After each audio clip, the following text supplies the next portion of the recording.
Overview of ISF Key Elements. Welcome back to our channel. In today's video, we will provide an overview of the key elements of an importer security filing, ISF. ISF is a requirement set by U.S. Customs and Border Protection, CBP, that aims to enhance supply chain security. Let's explore the essential components that make up an ISF filing. Importer, consignee information. The ISF begins with providing accurate importer, consignee information. This includes the legal name and address of the party responsible for the shipment, such as the importer of record or the consignee, depending on the shipment's terms. Seller, supplier information. Importers must provide information about the seller or supplier involved in the transaction. This includes the legal name and address of the entity from which the goods are being purchased, such as the manufacturer or supplier. Manufacturer, or supplier, information. The ISF filing requires the disclosure of information about the manufacturer or supplier of the imported goods. This includes the legal name and address of the entity responsible for manufacturing or supplying the goods being imported. Ship-to-party information. Importers must provide information about the party that will physically receive the goods upon arrival in the United States. This includes the legal name and address of the consignee or where the goods will be delivered. Container stuffing location.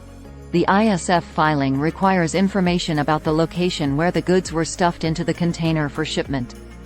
This includes the name and address of the party responsible for loading the goods into the shipping container. Consolidator information. If the goods are consolidated by a party other than the manufacturer or supplier, importers must provide information about the consolidator. This includes the legal name and address of the entity responsible for consolidating the goods for shipment. Customs broker information. Importers must disclose the customs broker they have authorized to submit the ISF on their behalf. This includes the legal name and address of the customs broker responsible for facilitating customs compliance and filing the ISF. Importer of records IRS number. The ISF requires importers to provide their Internal Revenue Service (IRS) number or the IRS number of the carrier acting as the importer of record. HTS-US number.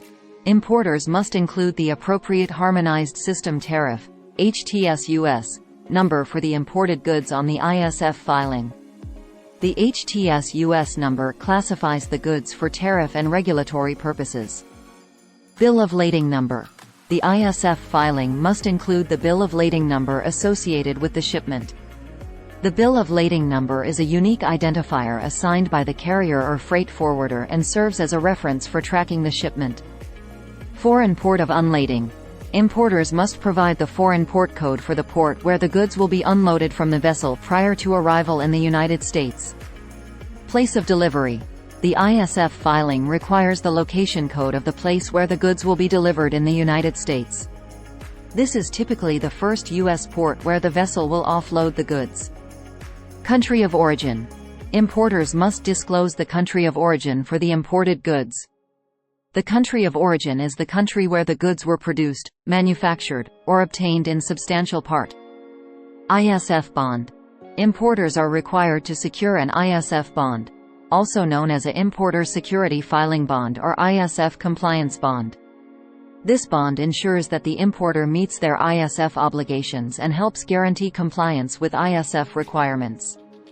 Filing timeframe. The ISF filing must be submitted to CBP within a specific timeframe based on the mode of transportation. For ocean shipments, the ISF filing is typically due within 24 hours before the vessel's departure from the foreign port of origin. Understanding the key elements of an importer security filing, ISF, is essential for importers to comply with CBP requirements. Importers must provide accurate and complete information about themselves, the parties involved, goods, and shipment details. Compliance with ISF obligations contributes to supply chain security and helps ensure a smooth customs clearance process. Thank you for watching today's video. If you found this information helpful, be sure to subscribe to our channel and click the notification bell to stay updated on upcoming videos. If you have any questions or suggestions for future topics, please leave them in the comments below. Stay tuned for more educational content on customs brokerage, customs bond, and international trade.